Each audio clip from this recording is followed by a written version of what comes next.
Veterans Day, Key Biscayne.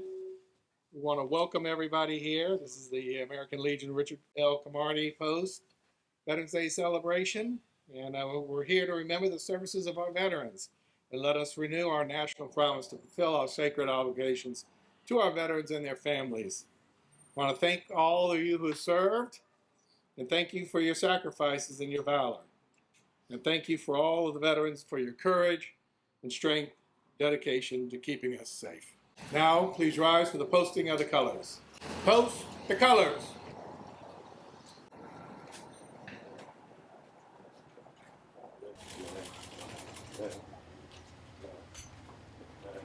Detail.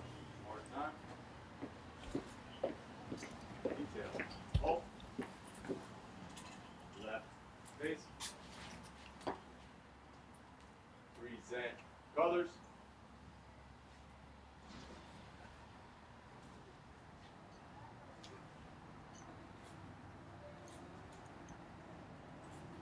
As the colors are presented, we'll start with the national anthem. Lieutenant Phillips. Oh, say, can you see by the dawn's early light what so proudly we hailed at the twilight's last gleaming, who brought stripes and bright stars through the perilous fight. Oh, the ramparts we won, we're so gallantly streaming, and the rocket's red glare, the bombs bursting in air, gave proof through the night that our flag was still there. Oh, say does that star-spangled banner yet wave? Oh, the land of thy free and the hope of thy brave.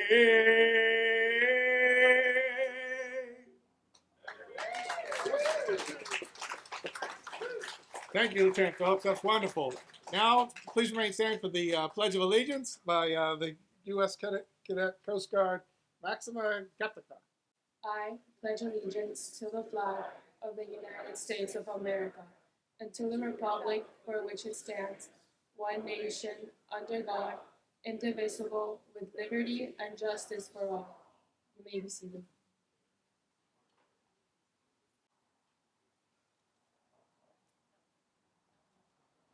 For the invocation, we'll have Father Fulton from St. Agnes. Almighty God, on this day, we pause to remember and honor the men and women who have served our country in defense of freedom and justice.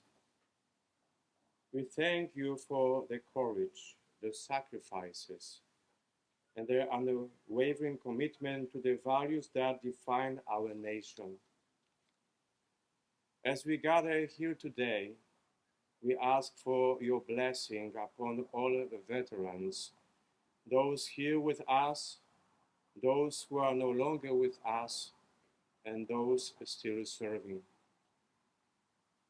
May their courage and devotion continue to inspire us to be better citizens, and may your peace and protection surround them in their families. We also ask for your guidance in this ceremony, that we may reflect with gratitude and humility on the true meaning of service and sacrifice. In your holy name we pray. Amen.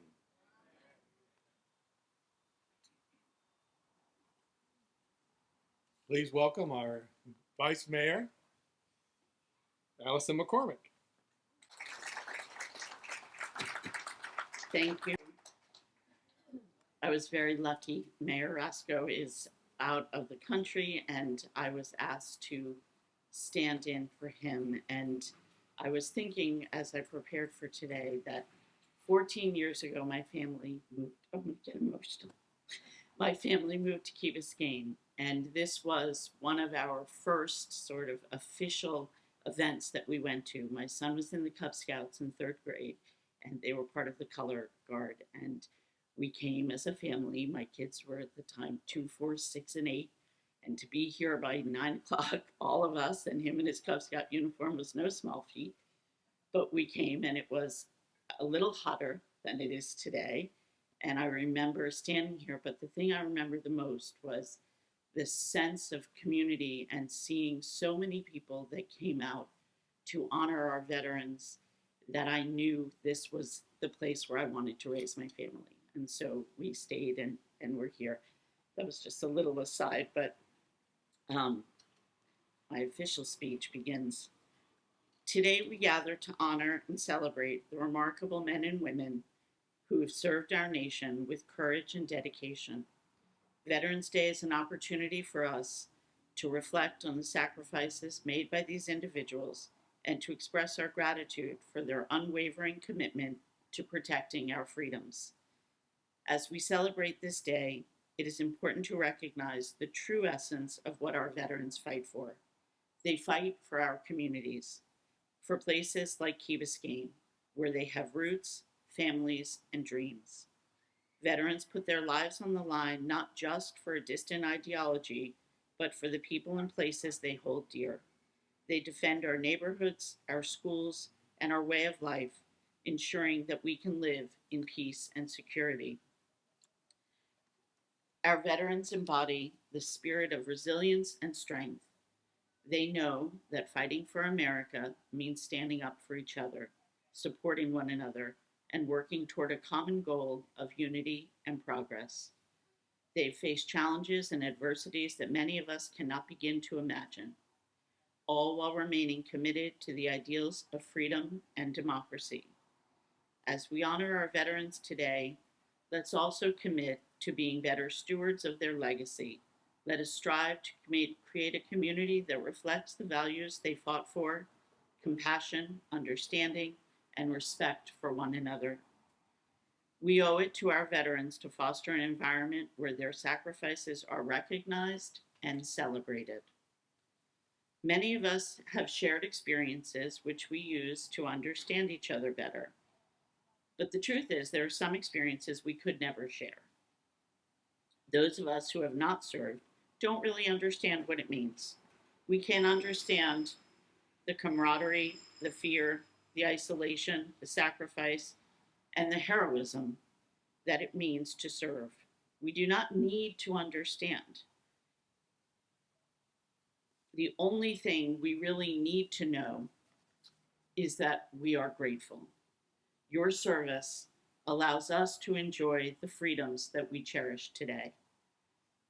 We also need to acknowledge the sacrifices of our veterans' families, the parents, spouses, and children of those who served and continue to serve overseas, managing their homes and communities as our heroes do what needs to be done elsewhere. In closing, I ask that we try to stand together to honor all veterans, not just with our words, but with our actions. They have fought for Key Biscayne and for each of us, and it is our duty to ensure that their sacrifices are never forgotten.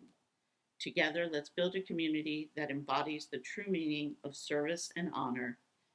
And I close by saying thank you and happy Veterans Day.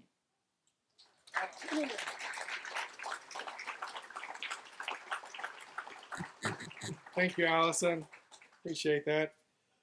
I want to welcome from Southcom our Sergeant Major Joseph Hissong. A little bit about Sergeant Major is he entered the Army on August 8, 1995 and attended one station unit training at Fort Benning, Georgia as 11B infantryman. In 29 years, he was assigned to 3 overseas tours, 8 contingencies, 8 continuous U.S.-based tours in the States. Sergeant Major Hissong has been deployed once to Kuwait and Iraq, Saudi Arabia, Task Force Rakazan, and 4 tours in Afghanistan in 2007 and 8, 2009 and 10, 2020, 12, and 17 and 18. So it's a long time away from home. Sergeant Major Hissong's military education includes all levels of non-commissioned officer professional development system, the Ranger School, Airborne School, Jump Master School, Pathfinder course. He holds a bachelor's degree in professional studies in the business management from Exeter University and a master's degree in public administration from the University of Texas, El Paso. He is pursuing his doctorate degree in leadership organization at the University of Drayton. His awards and decorations include the Legion of Merit, 1 Oak Leaf Cluster, Brown Star, 3 Oak Leaf Clusters, Meritorious Service Medal, 3 Oak Leaf Clusters, Combat Infantry Badge, Expert Infantryman Badge, Ranger Tab, Master Shootist Badge, Pathfinder Badge, Air Assault Badge, and has been awarded several foreign badges. He is also the recipient of the National Infantry Association's Order of St. Maurice and was inducted into the Sergeant Audie Murphy Club. Sergeant Major Hissong is married to Courtney of Killingsworth, Connecticut, and they have 3 children, Joseph, Logan, and Caroline. At this time, I'd like to welcome Sergeant Major Hissong.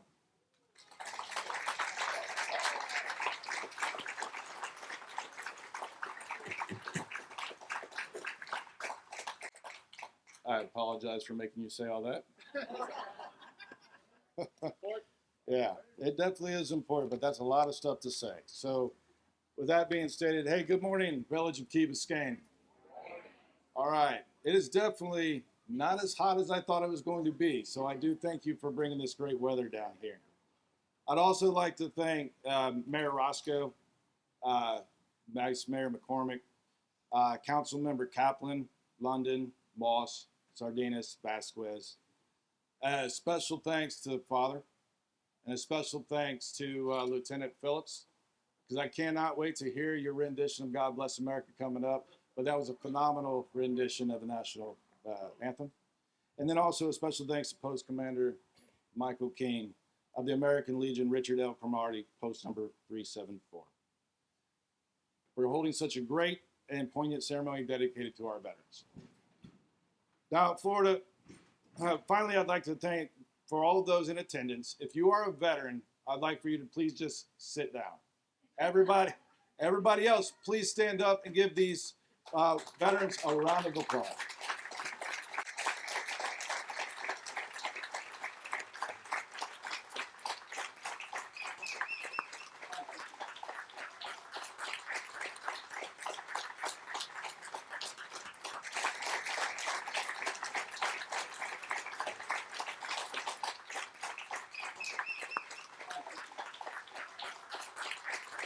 To all the veterans out there, that's just a small token of appreciation, because we all thank you for your service, dedication, and commitment to this great country in which we live.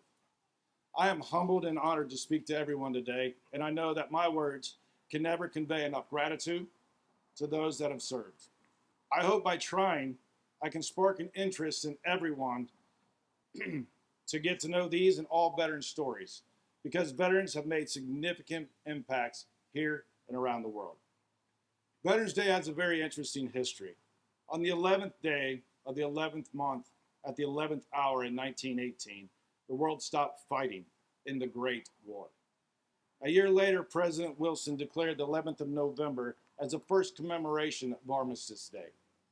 It was not officially recognized through an act of Congress until 1938 and was set aside to honor veterans of World War I. However, in 1954, after World War II and the Korean War, Congress replaced armistice with veterans, and the 11th of November became a day to honor all veterans of all wars, past and present. The reason for celebrating all veterans from all wars had 2 purposes, in my opinion.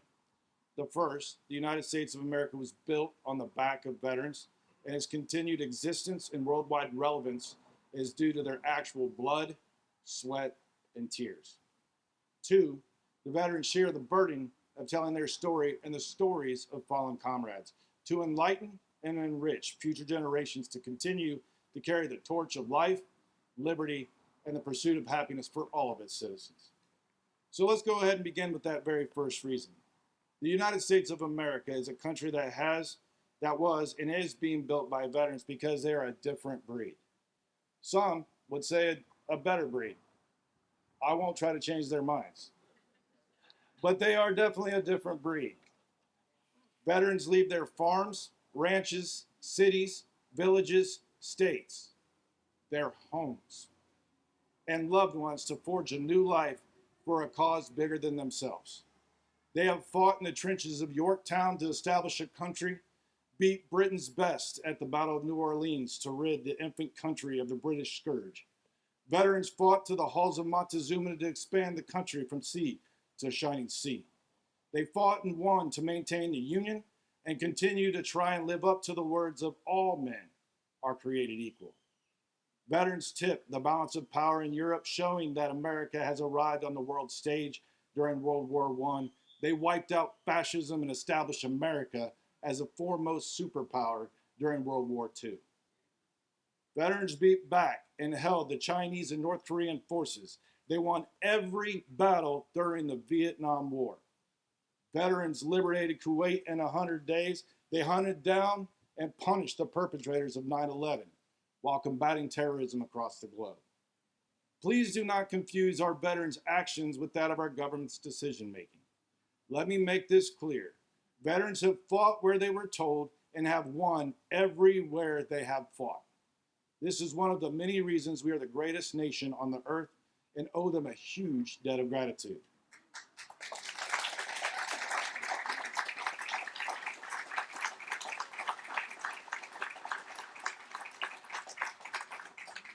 The second reason for Veterans Day is a call to action for each of you that have never had the pleasure of talking to a veteran.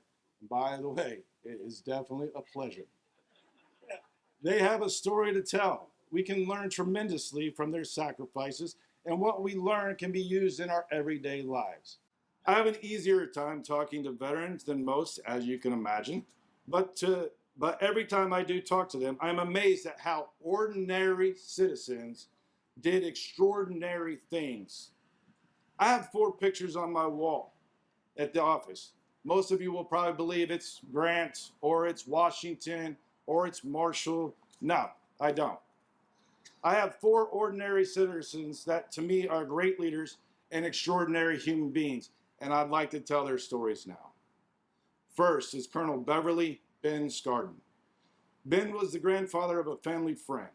I met him in 2016 in White Sands Missile Range, New Mexico, as he was getting ready to walk 8 miles that day in the hot New Mexico sun at that tender and young age of 99. Prior to that, he told his story. On April 9, 1942, Ben became a prisoner of war when American troops were forced to surrender to the Japanese in the Philippines. He then endured one of the most notorious war crimes in history, the Bataan Death March. Ben survived the march, the sinking of 2 unmarked Japanese transport ships carrying him and other POWs to the mainland Japan, and more than 3 years as a POW despite becoming deathly ill.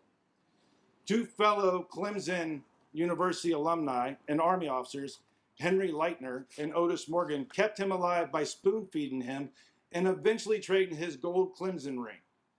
And I said, gold Clemson ring? I was like, Ben, how did you hold on to that? And he said, I managed to keep it hidden, and you don't want to know where it was at. But they took that gold ring and they traded it for food for Ben. Leitner and Morgan did not survive the war. Their story is so powerful that it's now told at every Clemson University ring ceremony. Ben survived and Russian units finally freed him in August 1945. After World War II, he went on to serve in Korea from 51 to 52 and retired from the Army at the rank of colonel. And in 1962. In 1964, he returned to his alma mater, joining the Clemson faculty in the Department of English, where he taught for more than 20 years until his retirement in 1985. Ben had a hard time talking. a very hard time talking about his service, like most veterans do at that time. Most of his students had no clue what happened to Ben and that Ben was ever a part of the Bataan Death March. It wasn't until about 2006, at the age of 88, that Ben decided to go to White Sands Missile Range for the very first time. And while he was there, he never intended to do nothing more than tell his story. Him and his grandson, who were dressed to the nines in their nice little suits and nice little shoes not meant for marching, Ben got reinvigorated and decided for that first time to walk 8 miles. And they walked 8 miles.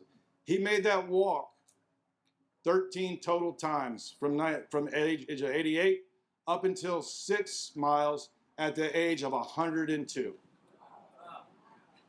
My favorite story of Ben, though, is that after I met him that day and he did 8 miles at 99 years of age, he said, "Hey, Sergeant Major, can you get me some Jack Daniels?" I said, "Ben, I would love to get you Jack Daniels." And I did. I gave him Jack Daniels. And then next day I checked on him before he got on the plane. I said, "Are you guys all right, Ben?" Ben sent back a picture of the Jack Daniels bottle upside down and a big old grin on his face. He had drank it all that night. That's my very first picture on the wall. My second picture on the wall was Vincent Speranza. He was from Hotel Company 501st Parachute Infantry Regiment, and I met Vince in 2018 at a battalion ball. Vince, after the war, after World War II, got out and became a natural history teacher in high school. At that age, which at that time he was 98 years of age, he spoke for an hour straight and did not get a fact wrong. And he told his story. His story was in 1944, he found himself in a foxhole in Bastogne, Belgium. Soldiers were running short on supplies and ammunition and were surrounded by the German forces. For most of y'all, we know this as the Battle of the Bulge. A wounded friend asked Vince for something to drink. Vince asked what he would like, and the wounded friend said, obviously, beer. So Vince knew there was a tavern that had been bombed out, and it was behind their positions. So Vince, loving his friend, went through fire, went all the way there, and saw that there was 2 taps. He tries the very first tap with his steel pot. Nothing came out. He went to his second tap, and all of a sudden, beer came out into his steel pot. He takes the pot. He starts running back through. People are firing at him. He gets to his friend. He gives him the beer. His friend, who was wounded, drank all the beer. And Vince goes, "What can I do for you now?" He says, "I'd like some more beer." So Vince made the trip a second time. Now, the interesting part about all this is that Vince went on to continue to serve, came out of World War II. On the 60th anniversary of the Battle of the Bulge, Vince is back in a little town in Bastogne, and he's retelling this story. And as he's retelling this story, the owner of the tavern, the pub that was there, looked over and his face kind of went white, and he says, "Wait a minute, I thought that was a myth." And at that time, he brings out this beer. It's called Airborne beer with a little ceramic helmet, and put the beer in the middle. He said, "This beer was based upon your story." Pretty interesting. That's my second story. My second person on the wall. My third person is Command Sergeant Major Ron Rath. Command Sergeant Major Rath spent most of his 30-year career serving with the 82nd Airborne Division in 1965. He served with the 307th Engineer Battalion. In 1975, he served with the 325th Infantry and 2508 Infantry, deploying with multinational force observers. In 85, he was the Command Sergeant Major of the 2504th Parachute Infantry Regiment. He had deployed everywhere, to Malta, to Sinai, to Honduras, to Panama, to Desert Storm. Desert Storm has a great story. Ron told me that at the time they were training in the desert, just prior to the invasion, the 82nd Airborne as a whole decided to assemble in formation awaiting their division commander. One of the other commanders, because it does get a little bit of, there's a lot of competition out there, right? So one of the other commanders started talking about Ron's formation and the lack of discipline that they saw. Ron was ready to unleash the brigade on the other brigade when his commander ran over and started beating the other commander in formation. Ron said, "We didn't need to do anything more because the commander did it all." So we left the rest of the fight for the Iraqis, and then you guys know what happened in 100 days. They returned home because they defeated the Iraqis and beat them back during the Desert Storm. The other cool part about that story, though, is as I'm sitting there meeting Ron, Ron is at stage 4 cancer. Ron is going through chemo. Ron is also still helping veterans at that time within our organization. He came to every meeting. He did everything that needed to be done, no matter how sick he looked, no matter how much he shuffled. That's why he's on my wall. The last person I'd like to tell you is Sergeant First Class Insaf Hosen. This is not a veteran that had been around in World War II. This is one that I actually served with. He was one of my team leaders, and he saved my life. Insaf Hosen is a Muslim, and he was in Afghanistan with me. And at one point in time, we were on the back of an actual formation, and we knew we were going to get shot at that day. We've got shot at a lot during that time. It happens. It's what we do, right? But that day specifically, we kind of knew it was going to happen, and I started positioning the forces towards that. And sure as stuff, we sent the very first formation up, and they got in contact. They did not know we were back there behind in the trees. I came out of the trees, and I started moving towards the actual sound of the guns. As I did, me and another soldier, we got caught out in the middle, and we were surrounded, and everybody was shooting at us. I had a choice to either turn around, which would have been a long run, or move forward to another, what they call kalot, which is a house. So I ran towards that mud hut. And as I did, I'm out there by myself. I'm about 500 meters out. I figured I got to keep moving. I took the other soldier with me, and we kept moving to a point where I couldn't move anymore.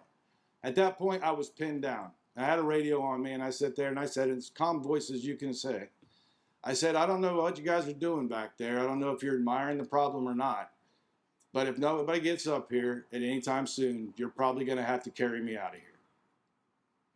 I will tell you, in less than 5 seconds, I see Insaf Hosen with his fire team moving across the actual open field in front of me. As he's coming across at a place that I've never seen as fast, probably faster than Olympic time trials, I'm watching the dust around them kick up, not because of their feet, but because of bullets that were aimed at them. Nobody got wounded that day. I'm still here to tell my story, and I love Insaf as my brother in my life.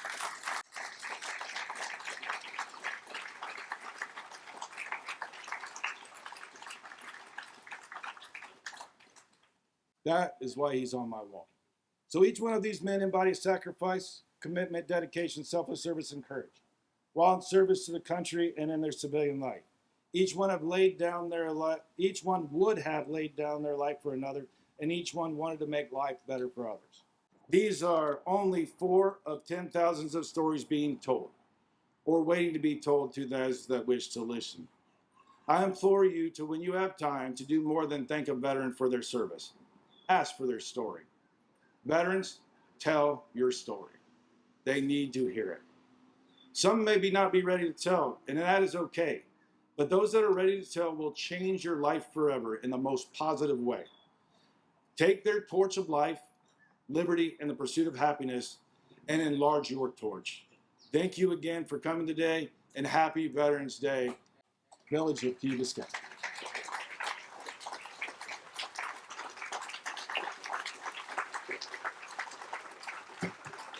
Thank you, Sergeant Major.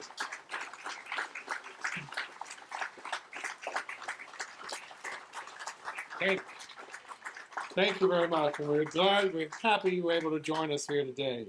At this time, I'd like to ask our post historian, Larry LaRusse, to come up and give us a reading. Well, I'm not going to top that, that's for sure. It's a lovely July morning here in November. This year is both the 70th anniversary of the official change in name from Armistice Day to Veterans Day, as you heard from the sergeant. It's on the 80th anniversary this year of the D-Day invasion of World War II of France. So let me tell you about some World War II veterans that we lost this year. I'm going to start with some who are not technically veterans, but if you give me some artistic license, I think you'll find the stories meaningful. In June of 2021, Maureen Sweeney's name was entered into the congressional record, and she received a medal from the House of Representatives. U.S. Congressman and former United States Marine Corps Lieutenant General Jack Bergman said, "Her skill and professionalism were crucial in ensuring Allied victory, and her legacy will live on for generations to come." She also received a certificate from the National World War II Museum in New Orleans. Maureen Sweeney, not a veteran in the conventional sense. Indeed, this young Irish woman may have played the most important role of all in making the D-Day landings a success. Maureen Sweeney was a postal clerk at Blacksod Point on the northwest coast of Ireland, where one of her duties was to record record data that fed into weather forecasts for the British Isles. In early June of 1944, Sweeney sent a series of readings that helped persuade General Dwight Eisenhower, the Supreme Commander, to delay D-Day and avoid potentially disastrous weather that could have wrecked the landings. She didn't learn of her role in history for more than 10 years. As D-Day loomed, Eisenhower faced a dilemma. Almost 160,000 troops had gathered on the south coast of England in preparation for the long-awaited invasion. It was scheduled for the early hours of June the 5th. The ships that would have delivered them to the beaches were already warming up their engines, and 12,000 aircraft, 12,000, were ready to pound the Nazi defenses and provide air cover for the landings. But the success of Operation Overlord depended as much on the elements as the military might. D-Day had been set for June the 5th because it offered the right combination of low tides, a full moon, and Eisenhower hoped good weather to give the Allied forces the best chance of smashing through the Nazis' Atlantic wall with a minimum of casualties. As the appointed hour approached, however, Allied meteorologists were arguing about the weather. While U.S. Army Air Force experts forecast that good weather would continue, Britain's meteorological office predicted high winds and that could swamp the landing craft and thick cloud cover that would hamper air operations. Relying on readings Sweeney took at Blackside Point, the Allies' chief meteorologist, a Scot named James Martin Stagg, finally told Allied commanders that the weather would be unfavorable on June the 5th. Eisenhower delayed the landings. Pretty scary decision for sure. It was the weather that worried the Supreme Commander the most. If he gave the word to go and the weather turned sour, the lives of thousands of men and massive amounts of equipment and supplies would be lost. Worse yet, the Germans would have learned beyond any doubt where we planned to invade, eliminating the advantage of surprise. Operating in an era before Doppler radar and high-speed supercomputers, Allied meteorologists had to rely on hand-drawn maps, historical data, and spotty weather observations to put together their forecasts. That's why Blacksod Point, about 500 miles from Normandy on the extreme northwestern coast of Ireland, was so important. Ireland had been an independent country since 1922, and they remained independent, neutral, I should say, during the war. But throughout the war, they continued their weather readings with Britain's Met Office, which used the data to produce forecasts needed for Irish farmers and fishermen. But after the war broke out, the British authorities asked for the readings to be taken every hour instead of every 6 hours. Sweeney was on the midnight to 4 a.m. shift, the dreaded midwatch. On June the 3rd, her 21st birthday, when she recorded a drop in the barometric pressure. She telegraphed the readings to Dublin, which sent them on to London, then didn't think much more about it. But a few hours later, the phone rang. A squeaky-voiced Englishwoman asked whether the readings were correct. She read off the data, hung up, only to get 2 more calls seeking confirmation of her readings. For Stagg, the data from Black Sod confirmed his forecast that a low-pressure system would move in from the Atlantic, bringing high winds and thick clouds to the Normandy coast on the night of June the 4th and into June the 5th. But Sweeney still had another part to play in D-Day. At 1 p.m. on June the 4th, she recorded a slight increase in the barometric pressure. That helped Stagg to forecast another change in the weather, and later that day he told Eisenhower that he expected the winds to die down and the clouds to abate in time for a landing on June the 6th. The invasion was a go.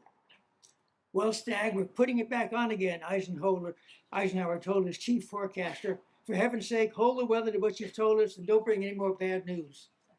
Sweeney didn't learn about the part she played in history until 1956, when Ireland's meteorological office gave her a copy of the data that informed the D-Day weather forecasts.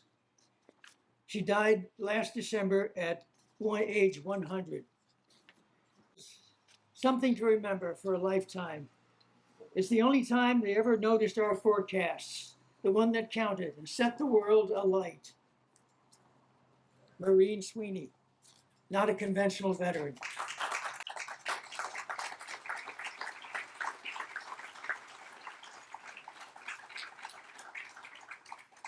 Another non-conventional veteran is Monique Hanoi, who greeted border guards as friends as she smuggled about 140 Allied airmen out of German-occupied Belgium during World War II.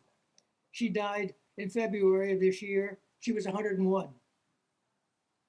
Miss Hanoi was a particularly effective member of the Comet Line, a Belgian resistance operation during the war that gathered, sheltered, fed, disguised, and liberated hundreds of Allied airmen who crashed in Belgium during missions to attack German forces. Comet agents directed the airmen on a path that led to France, then across the country to the Pyrenees, beyond the mountains into Spain, across Spain, finally to the British territory of Gibraltar, from which they were flown to England. Miss Hanoi was one of the last surviving Comet agents. Monique's job was to escort the airmen, codenamed parcels. Sometimes she simply handed them off to another agent across the border. Other missions called for her to guide them around Belgium, bicycling in the cover of night after curfew, which was tantamount to risking death. On one occasion, a German soldier on their train tried to strike up a conversation with 2 disguised airmen, her parcels. Miss Hanoi, concealing her fear, repeatedly interjected and answered the soldier's questions herself. After she handed off her airmen to the next agent of the Comet Line, Miss Hanoi often never heard from them again. That was the case with H.C. Johnson of Tennessee, a technical sergeant whose B-17 was destroyed in November of 1943 by German fighter planes, depositing him and his silk parachute in a sugar beet field in Belgium. In the course of his 54 days on the run, Sergeant Johnson relied on Miss Hanoi to guide him through the woods across the French border. They parted ways and he reached Gibraltar safely. He died in 1984. More than 70 years after Miss Hanoi served as his guide, in 2015, Mr. Johnson's sister and a niece traveled to Belgium for a celebration of Miss Hanoi's career in the resistance. Upon meeting, they hugged. Then, while still close to this American stranger, Miss Hanoi turned toward her to make eye contact. Miss Hanoi's smile vanished. She had a question to ask. Did he make it home? Monique, thank you.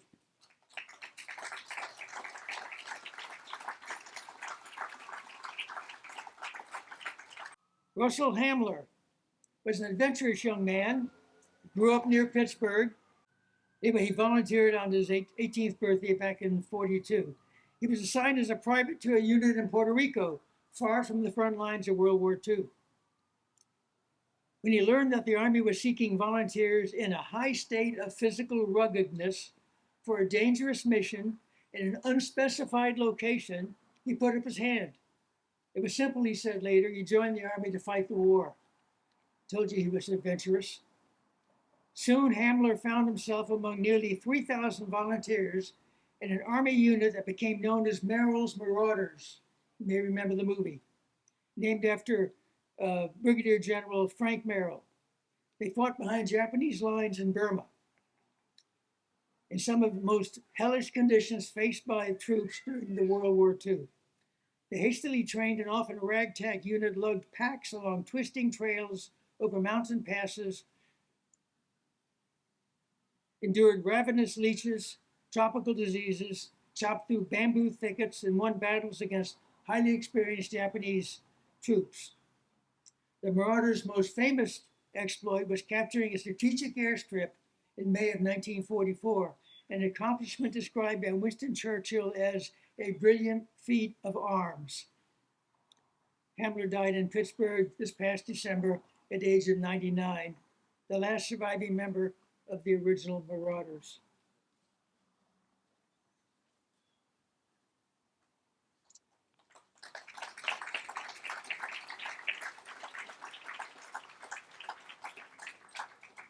We lost the last of World War II's Triple Ace pilots. Brigadier General Bud Anderson single-handedly shot down 16 German planes over Europe in World War II. The last living Triple Ace. A Triple Ace is a fighter pilot with 15 or more kills. He died at his home in California. He was 102. In his 30 years of military service, General Anderson flew more than 130 types of aircraft, logging some 7,500 hours in the air. I'm not sure how many years that is, but it's a long time. During the war, he logged 116 combat missions, totaling 480 hours of combat.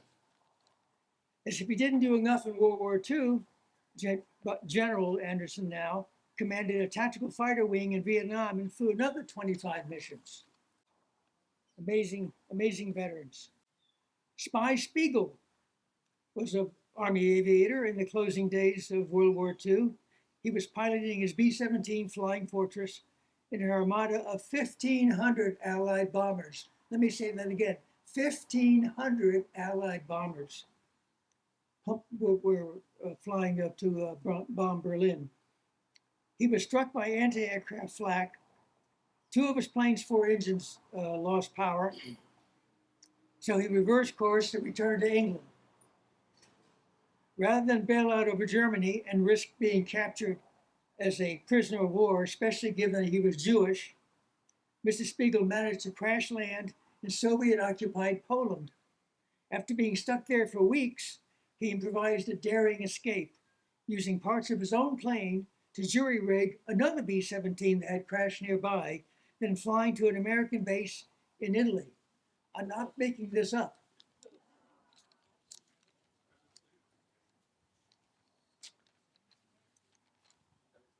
Returning from his 33rd mission.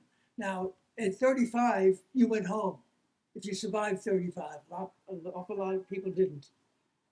So returning from his 33rd mission on February of 1945, from this air raid on Berlin, he managed to belly land on a frozen potato field in Poland. Uncertain what to do with these Allied airmen, the Russians awaited orders from their superiors.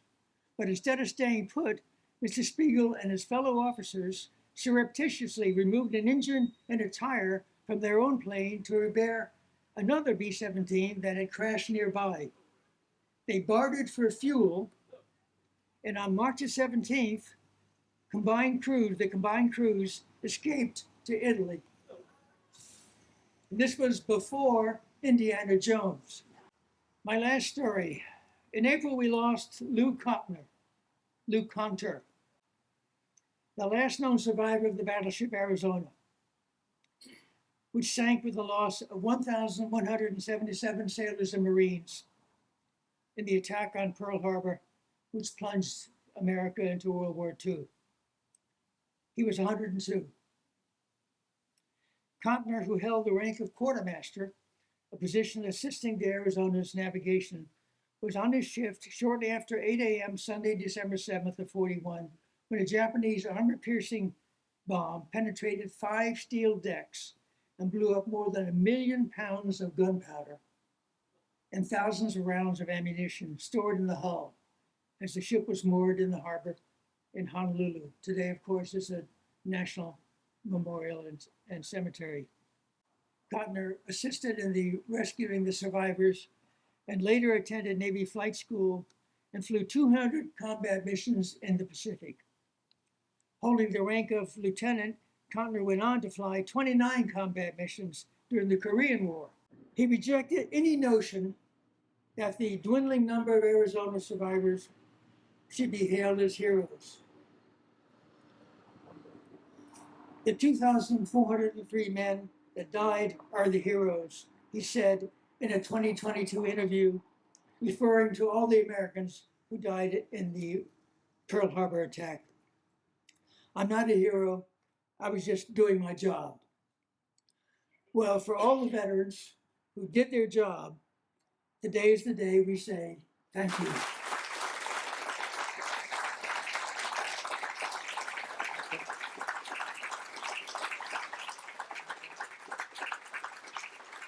Thank you, Larry. Appreciate that. Always interesting. That was long. As we bring our ceremony to a close, please join Lieutenant Phillips in singing God Bless America. God bless America, land that I love. Stand beside her and guide her through the night with the light from above. From the mountains to the prairies, to the ocean, wide before. God bless America, my home, sweet home. God bless America, land that I love. Stand beside her and guide her through the night with the light from above. From the mountains, through the prairies, to the ocean, wide before. God bless America, my home, sweet home. From the mountains to the prairie, to the ocean, wide before. God bless America, my home, sweet home. God bless America, my home, sweet home. God bless America, my home, sweet home. Excellent. Well, that concludes that was wonderful, Lieutenant Phillips. Great. That concludes our ceremony today. And thank you. I want to thank Todd and his team for all they do. I want to thank the Vice Mayor for being here, the Color Guard, our U.S. Coast Guard cadets from Mast Academy. Thank you guys for always showing up, and all of our village staff that helps us every day. Thank you very much. Have a great Veterans Day. Bye-bye. My home, sweet home. God bless America.